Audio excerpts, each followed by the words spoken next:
Hello, everyone. Thank you for joining me. Tonight's lecture or audio file will be on motivation. And, many of you had motivation when you signed up for this course. There was something inside of you that said, now is the time. I need to declutter. I want to change my life. I want to make my space different, maybe more simple, maybe easier to manage, or just be in charge of less stuff. Um, and then sometimes motivation wanes. Actually, I think everyone has waning motivation from time to time, right? And so today's class, I'd like to talk about motivation and how we can keep it going, how we can notice what motivates us individually. Like, that's a super important thing because what might motivate me might shut you down. Some people do really well with someone coming in and saying, hey, you've got 20 minutes, I need you to clean this. And then other people are going to say, no, don't tell me what to do. This is my space. I want to make the choices about it. So, as you're thinking about motivation, maybe one of the first things to think about is what gets in the way of motivation for you. And just starting to notice. I know for me, on days that I'm really busy, my motivation goes down. Or, maybe if I'm feeling like overwhelmed by a bunch of events, that could change my motivation for any type of task. If I'm sick, and then what gives you motivation? For me, it's the feeling that, oh, with my days, my life, I want to spend my time doing fun things, enjoying being with people, and not just wading through a bunch of stuff. It feels really important to me that, like, if I had the opportunity to go on a vacation, that I would feel comfortable doing that because my house is in a decent shape. I don't have to worry about it. Um, or that I can easily have somebody over without feeling ashamed of the state my house is in. Or that even if I got sick and somebody needed to take care of me, that they would have an easier time getting around inside my house. Maybe think about what your wins have been since starting the course. What are the things that have worked for you? And ask yourself, in what way was I motivated? Because pretty much any time we have a decluttering win, it's because something gave us motivation. Maybe a friend came over and helped us work in our garage and talked to us and said, no, you really don't need that, right? Maybe that was a win. Or maybe you just said, these things, these objects I have, they're really nice, but they're just sitting in my closet and I feel motivated to give them to somebody because that person will really enjoy them. And maybe that was your win.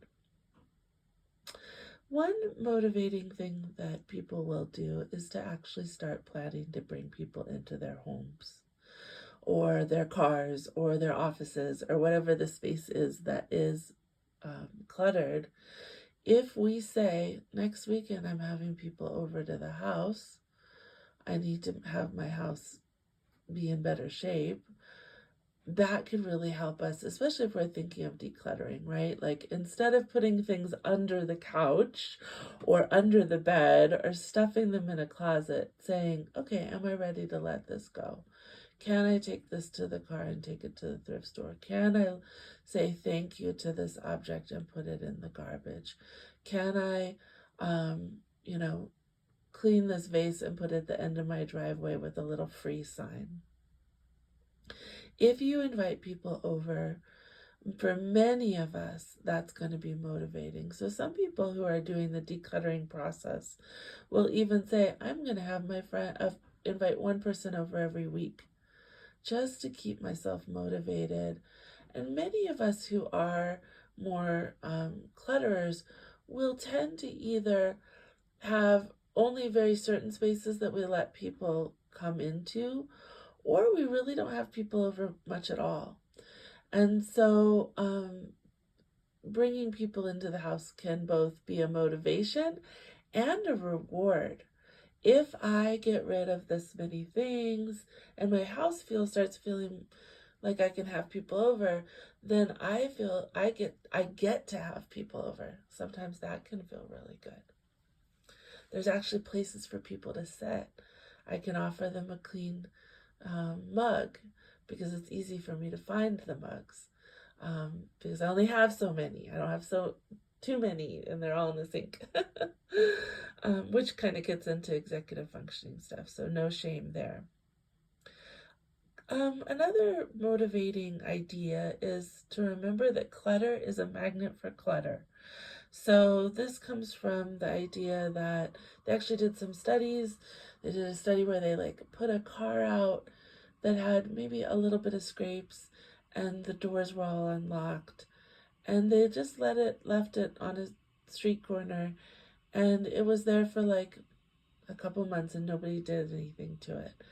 But then they broke one of the windows, and in the same place, the car was left in the same place, and within the next couple of days, the car was really beat up by people, graffiti on it and somebody sleeping in it. And so the idea is that if we have clutter in our house, for one thing, the old clutter becomes invisible to us much of the time. And we don't have that same awareness of keeping things decluttered, so it just allows us to add more and more and more. Whereas when things are decluttered, you do tend to notice more when you bring stuff in or when there's getting to be too much. It's easier to notice when things start to build or you start to add on the clutter if there's not already a ton of clutter. So some of the questions that we had for today's lecture were, when did your clutter problem begin? When did it most seem to get out of control? Has anyone in your life reacted to it? Were there trauma or major life-changing events that led you to become more of a clutterer? What have you lost out on because of clutter? And what strategies have you tried? So just thinking about some of those questions. Sometimes when we think through the questions, like when did the problem begin, can be motivating, right? If I say, oh, I've been dealing with this problem for 15 years. I don't want to deal with this problem for the rest of my life. That gives me motivation. For the next 15 years, I don't want to have this problem. I want to live free from clutter. Or if I ask myself, has anyone in my life reacted to it? And I remember how, my granddaughter said that she doesn't really like coming over to grandma's house because there's just too much stuff and it feels overwhelming. Well, that could be motivating. And also, if you stop to think about what you've lost out on because of clutter, that can be super motivating. I know for myself in my decluttering journey, there was a time where I thought to myself, I just want to be able to dance in my house. I want to have enough room to dance. And for me, that was really motivating to say, okay, this stuff in its totality is keeping me from being able to dance in my house. So I need to make some real changes. Another idea for our day today is to remember that ambivalence is not apathy. It's actually a feeling. So, for example, when ambivalence comes up a lot, that loss of motivation, where you're like, I don't know how I feel and I don't know what to do next, that can be very paralyzing. We often will pick up an object and just think, oh my gosh, I don't even know what to do with this thing. That's not a lack of feeling. It's feeling two ways about something. So when you pick up an object and you're like, I don't even know what to do with this because I don't have a clear answer to get rid of it or keep it, that's not because you don't care about the object. It's because you are too stuck on the back and forth between caring and not caring, or wanting it and not wanting it. So in that case, a way to improve motivation would be to list your reasons for change and reasons not to change. So if I picked up we'll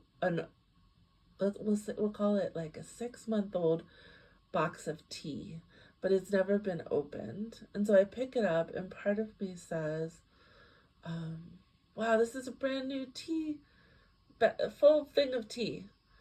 And then another part of me is like, well, it's a brand new thing of tea, but it's also 6 months old, and you've never used it this whole time, and it's taking up space in your house. So if I listed the reasons to change, it would be, if I clear this out, it's one of the many things I can clear out and actually have space in my kitchen. And a reason not to change might be, you might say, oh, I want to give it a couple days and see if I actually use this.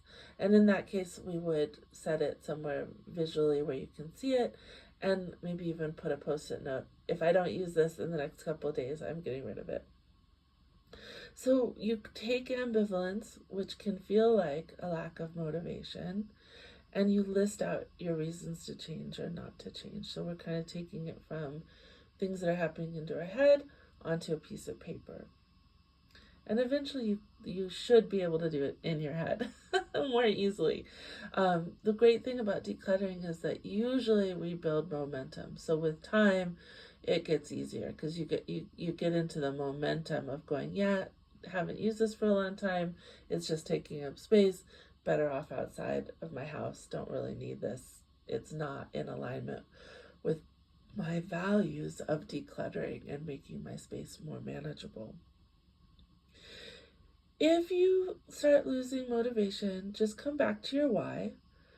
If you're exhausted, don't keep going. If you get too exhausted, just choose to rest. If you'd like, while you're resting, you can visualize what you would want for your decluttering. You can visualize your house decluttered. But don't push past exhaustion, because if you push past exhaustion, you risk almost causing like a fear trigger in yourself or a demand trigger in yourself where you won't want to come back. So only do to the level that you can do without getting completely exhausted.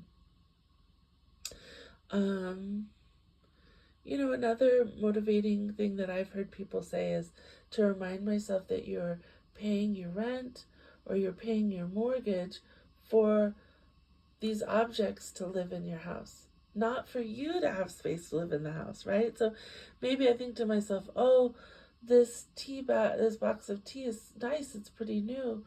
But then when I think, like, do I want to use my rent or my mortgage money to pay for this box to sit in my house that makes my house cumulatively feel cluttered? No, I don't. So picking up things and saying, wow, I've been paying rent for this dress for 7 years, but I haven't worn it. Do I really want to keep paying my rent to store this?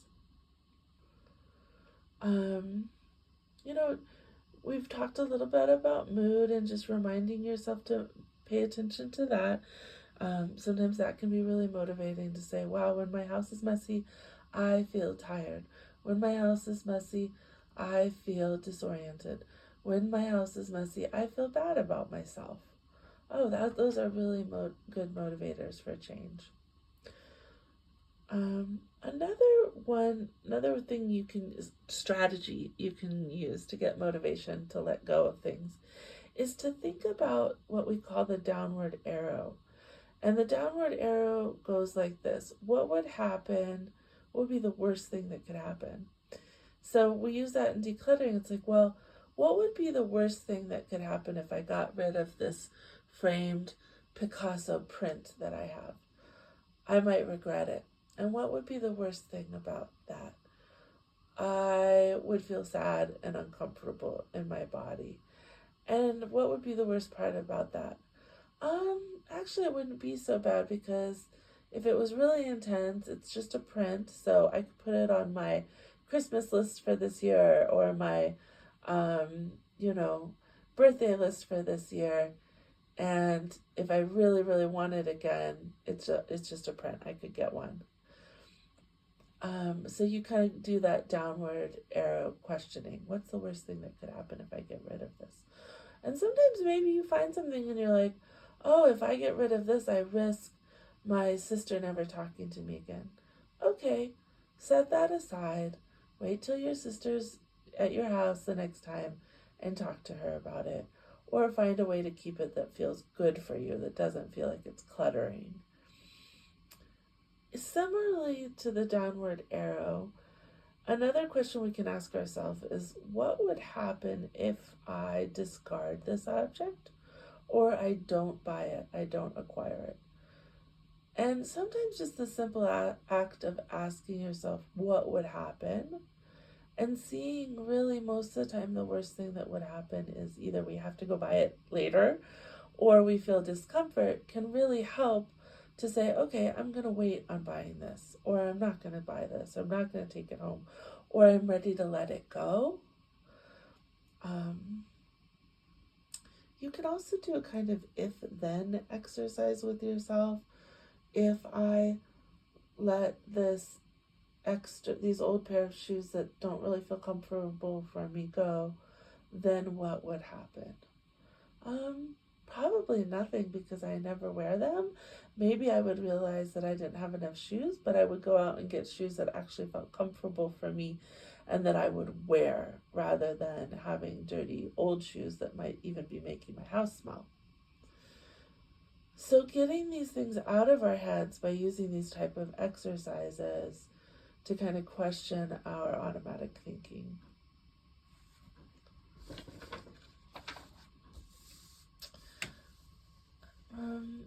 Another one for overwhelm around getting rid of things, a way to stay motivated, is to say I'm choosing myself. So if you're feeling guilty about getting rid of something because somebody gave it to you 20 years ago, but you don't really like it, saying to yourself, I'm making a choice to put me first. I'm making a choice to choose this life. Maybe there's things that remind you of somebody who's passed away. That's really hard. But allowing yourself to maybe take a picture or gift it to somebody else and saying, I'm choosing my future. I'm choosing a new life for myself. I'm choosing me. Many of us who have developed a clutter problem, we struggle with always choosing ourselves and choosing our present life over maybe a life we want to have in the future or our past life. So asking yourself, does keeping this reflect me choosing this life, honoring the life I have right now? Or am I over honoring my past life or a future fantasy life? Another thing that people will do is, and this is our last suggestion for this class, is to have a place as you're doing this decluttering process, have a place where you write down any objects that you realize you may have gotten rid of and you miss, that you're sad about, just so that you can start to see how often that happens. For most of us, that does not happen very often.